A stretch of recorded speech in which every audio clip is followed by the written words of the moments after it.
Quem cuida de quem sempre cuidou da gente? Hoje eu tô aqui num episódio muito especial em homenagem ao meu avô, Carlos Orlandino. Infelizmente ele faleceu nesse ano, mas deixou assim várias lembranças positivas pra gente.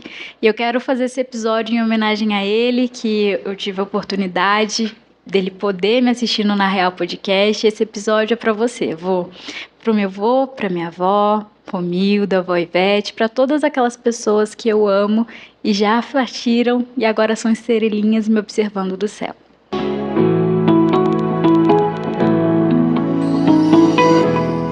Tristeza. Como que a gente lida com essa emoção? Porque o adulto, quando tá triste, ele precisa ser triste enviando um e-mail, colocando roupa no varal. Ele não tem tempo para gerenciar essa emoção. Ele precisa ser triste enquanto tudo acontece. E é sobre isso que a gente vai falar no episódio de hoje. Mas eu não quero que seja um episódio triste.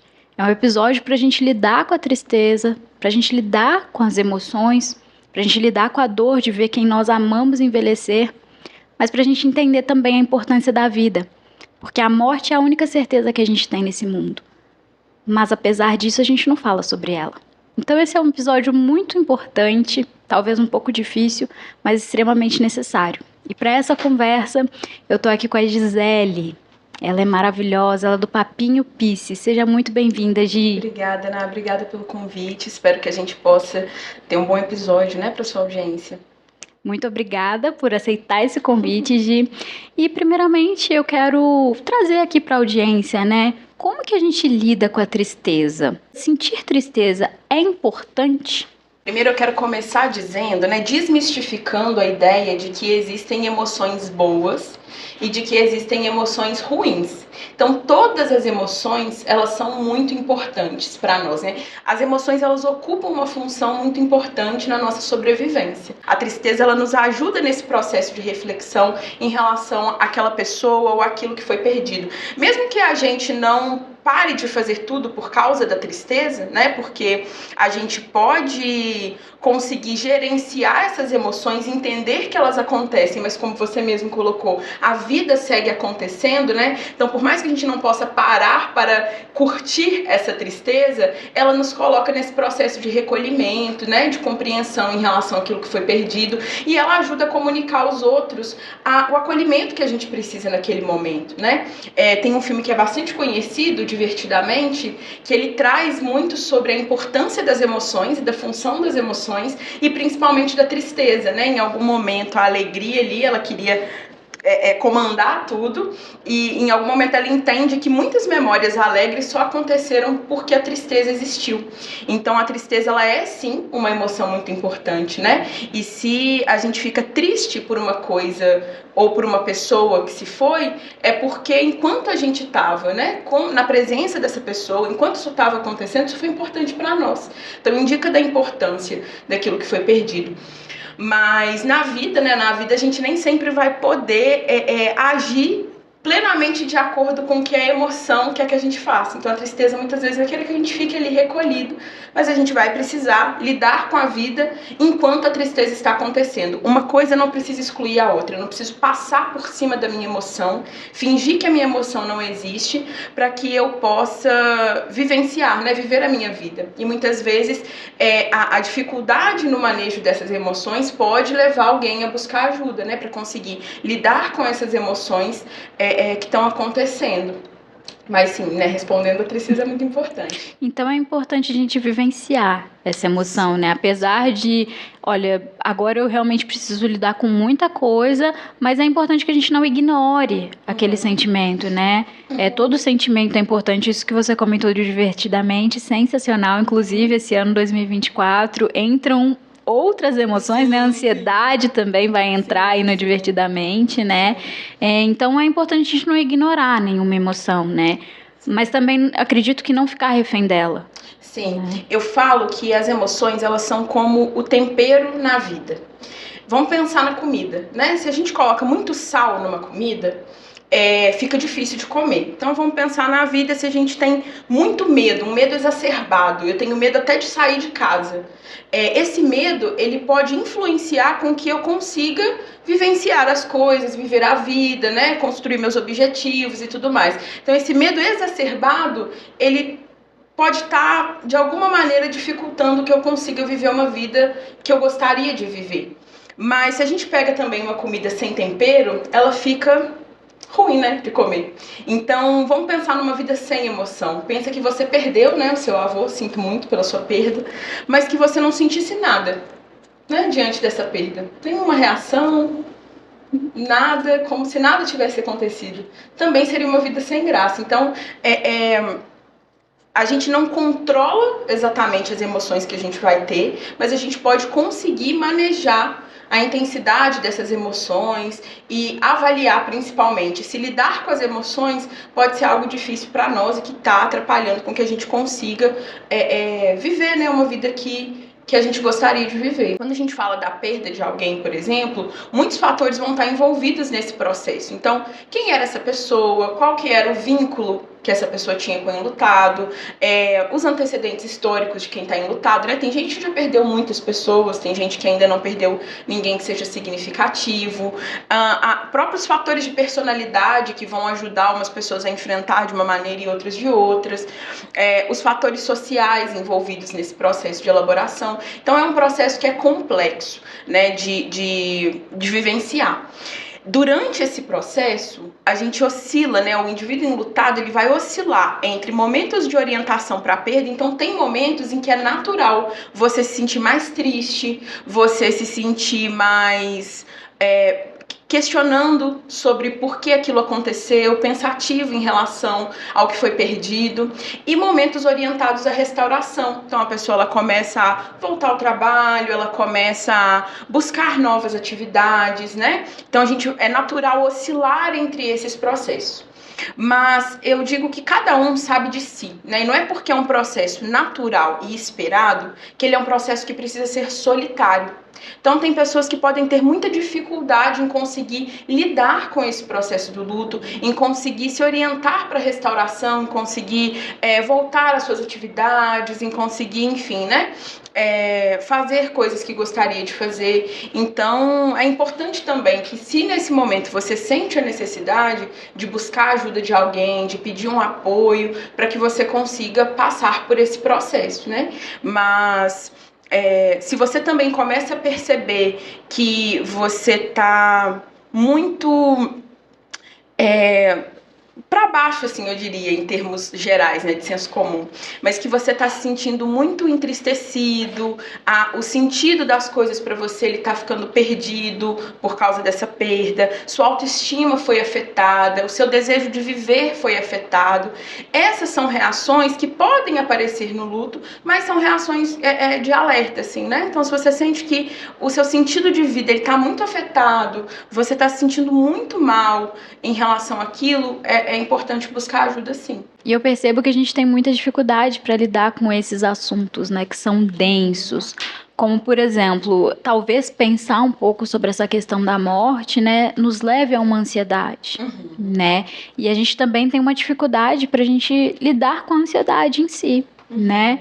E eu percebo que a gente está numa vida cada vez mais acelerada, né? Onde a gente precisa dar conta de algo e muitas vezes a gente não sabe nem o que a gente precisa exatamente dar conta, só que a gente quer, né? Principalmente na era das mídias sociais, né? Aceleração da vida, e a ansiedade é uma das queixas que eu recebo muito no meu perfil, né? Como que a gente lida também com essa emoção? A partir do momento que você começa a reconhecer, né, esse sentimento, a ansiedade, é importante tentar identificar a partir do que, de onde ele vem. Às vezes a gente está tão acelerado, como você mesmo colocou, né? Tá só respondendo demanda, sem refletir exatamente sobre essas demandas que a gente está respondendo, sem refletir exatamente sobre como isso nos afeta. Então, a partir do momento em que você identifica esse sentimento, lembre-se que esse sentimento está querendo te dizer alguma coisa. Seja sobre você, seja sobre a vida que você está levando, sobre como você está se relacionando com as coisas, né? Então, o primeiro ponto que eu colocaria é esse acolhimento, essa percepção e essa identificação do que pode me levar à ansiedade, em que momentos eu me sinto ansioso. E como que a gente pode lidar, né? A gente comentou sobre lidar com a tristeza e gerenciar nossas emoções, né? Mas como que a gente pode lidar, né, com todas essas emoções, esses sentimentos que talvez nos causem um desconforto, né? Qual que é o seu conselho, né, como psicóloga, né? Eu tô vivendo ali um desconforto, seja através da ansiedade, uma sensação de tristeza, uma sensação de dor também, né? Aquele receio do futuro, que é uma ansiedade, ou então uma autocobrança, né? De, olha, hoje eu procrastinei. Como que a gente pode lidar com essas emoções que são desconfortáveis? Não é porque esses processos são naturais que eles precisam ser processos solitários. Não é porque você é natural, é esperado que se vivencie um luto diante de uma perda que você precisa passar por isso sozinho. Depois, se você quiser, eu posso, né, se você me permitir, eu gostaria de indicar 2 grupos aqui na cidade que oferecem apoio a pessoas enlutadas. E a mesma coisa em relação às emoções, né? Não é porque são processos naturais que a gente reage às coisas que estão à nossa volta que você precisa lidar com esses processos sozinhos. Porque às vezes vai ser difícil até identificar. Às vezes você reconhece que tem alguma coisa errada, mas você não consegue nem identificar, nomear o que está acontecendo. Então, é importante sim que você possa pedir ajuda para lidar com esses processos. Perfeito, Gi. Se você quiser indicar o grupo, né, aqui para nossa audiência, né? Eu queria deixar 2 indicações. Primeiro é o projeto Enlutar, do HU da UFJF, é um projeto de acolhimento a pessoas enlutadas. É só procurar o Instagram, @projeto enlutar. E também tem um outro grupo de acolhimento que está acontecendo no SESC Senat Juiz de Fora. Então, o arroba é @SESC Senat, _Juiz de Fora MG. Lá tem as inscrições também para um grupo de acolhimento a pessoas enlutadas. Ambos os grupos são gratuitos, né? Então, quem estiver passando por esse processo e precisar e acredita que precisa de ajuda para lidar com ele, eu indico esses 2 projetos. Perfeito, Gi. Muito obrigada mesmo por todas as dicas, né? E principalmente eu acredito que poder falar em grupo, né, com as pessoas, porque até aí a gente puxa gancho para uma outra pergunta, né? Falar sobre as emoções que são desconfortáveis, isso realmente ajuda? Sim, isso ajuda, né? Porque à medida em que a gente fala, a gente também consegue se escutar, a gente consegue elaborar, a gente consegue entender o que pode estar levando aquilo, né? Muitas vezes a gente está só ali reagindo, como eu coloquei, né? As situações sem ter esse tempo de reflexão. Nem todo mundo tem esse tempo, esse privilégio de poder parar para refletir sobre a vida, né? Mas quando você começa a colocar em palavras, ou vai tentando esse processo de colocar em palavras aquilo que está dentro, isso cria a possibilidade de que você consiga encontrar também um sentido aquilo que está dentro. O que é uma vida pela qual vale a pena sofrer também, né? A gente falou sobre sofrimento, sobre dor, e a vida, ela vai ter esses momentos. Não existe uma vida em que a frustração não existe, não existe uma vida em que o sofrimento não existe. A gente precisa aceitar radicalmente que isso vai acontecer em algum momento. Em algum momento a gente vai se frustrar, em algum momento a gente vai sofrer. Mas o que é uma vida com sentido para nós? Então, entendendo que isso vai acontecer em algum momento, que eu não vou conseguir viver uma vida zero frustrações, zero momentos tristes e difíceis de passar, o que vai ser uma vida com sentido para mim? O que vai ser uma vida que vale a pena passar, né? Que vai valer a pena viver? Então, é importante que a gente comece a se conectar com os nossos valores. E se fazer essa pergunta, né? O que vai ser essa vida com sentido para mim? Do que eu quero me lembrar? Se eu fizer uma reflexão, né? Se eu olhar daqui até o meu último dia, quando eu chegar no último dia, o que vai ter sido uma vida significativa para mim? Dentro das minhas possibilidades, dentro das minhas condições. Hoje nós vivemos um período em que a gente assiste muito à vida das pessoas, né? A gente tem acesso à vida das pessoas, se quiser 24 horas, de pessoas diversas, com situações diversas, e corre-se o risco da gente viver uma vida em cima dos valores que não são os nossos. Às vezes dos valores de outras pessoas, né? Viver uma vida a partir daquilo que eu acho que precisa ser feito porque determinada pessoa faz. Então, para viver essa vida, né, com sentido, é importante entender o que é uma vida com sentido para mim.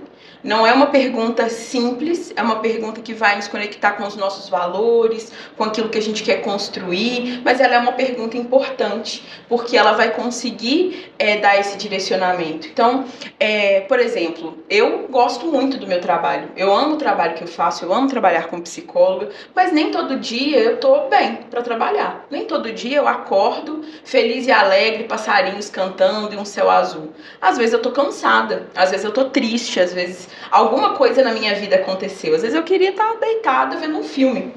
Mas o que me motiva a abrir a minha câmera e atender o meu paciente, a me propor acolher uma pessoa, tem muito mais a ver com o sentido mais amplo que aquilo tem para mim.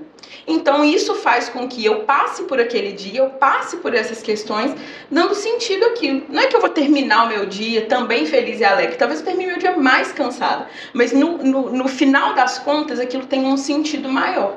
Né? Então é buscar isso, buscar esse olhar. O que é uma vida que para mim faz sentido, que vale a pena, que valores eu quero cultivar na minha vida. Buscar o seu propósito, né? Sim, sim. E nem só o propósito não como um lugar assim que eu tenho que alcançar, mas é uma bússola que pode me ajudar, assim, o que são valores que eu quero ter na vida, exercitar a minha generosidade, ter próximo à minha família, conseguir sucesso, conseguir poder, conseguir destaque naquilo que eu estou fazendo, ou não, conseguir conhecer coisas e ter novas experiências. Então, para cada um vai ser uma resposta diferente, né? Isso é que é legal. Então, um resuminho aí para nossa audiência seria acolher as nossas emoções, seria também a gente não ignorar, né? A gente vivenciar cada emoção, não se entregando a ela, mas também não ignorando. E acredito que também buscar esse propósito não como um objetivo final, que talvez, né, algo engessado que a gente não possa mudar no meio do caminho, né? Mas a gente ter um motivo pra gente acordar todos os dias, né? Talvez aquela questão do Ikigai, né, que tem na cultura oriental, né? Da gente ter um objetivo diário, né? Pra gente entender o nosso lugar no mundo, né? Que é um desafio que a gente conquista através do autoconhecimento, principalmente, né, Gi? Sim, buscar, né, se questionar quais os valores eu quero construir, assim, qual é um valor que eu posso exercitar hoje? É a autodisciplina? É a generosidade? O que eu quero hoje colocar aqui, né, dentro das minhas possibilidades? E a gente se perdoar também, né? Eu acrescentaria também. E você acrescenta mais alguma outra dica pra gente conseguir ter uma leveza, uma gentileza com a gente, né? Esse processo de autocompaixão, ele é muito importante, né? Muitas vezes a gente coloca... a gente faz determinados julgamentos para nós mesmos que nós jamais faríamos para uma outra pessoa. Então, isso é uma pergunta também importante. Será que essas palavras que eu estou dizendo para mim, será que essa percepção que eu estou tendo sobre mim agora, eu colocaria da mesma forma para uma pessoa próxima, para uma pessoa que eu amo? Eu exigiria dessa pessoa isso que eu estou exigindo de mim nesse momento, né? Eu falaria para outra pessoa que eu estou falando para mim nesse momento? Não se cobrar tanto, né, Gi? Sim, né? Perceber também de onde vem essa cobrança, por que essa cobrança está acontecendo, e entender, né? Conseguir ter um equilíbrio entre o que faz sentido dentro dessa cobrança e o que está em excesso, assim, e o que tá demais. Muito obrigada pela sua presença aqui no Na Real Podcast, Gi. Quero te presentear aqui com uma lembrancinha da Xangia Cacau e Café. E também uma lembrancinha da Glam, que é a nossa parceira. A Glam, que você assinando, é uma assinatura de beleza, você assinando com o cupom NAH, você ganha um super desconto e brindes ainda, né? Então, quero te agradecer demais por estar aqui. Quero te dar uma lembrancinha aqui da Glam também. Ai, muito obrigada. Pra gente encerrar esse episódio, né, fica aqui a mensagem: seja gentil com você mesma e não importa o que você tá passando, isso também vai passar, porque você já venceu episódios que você pensou que não queria vencer. Então você é forte e você vai conquistar muito mais do que você imagina.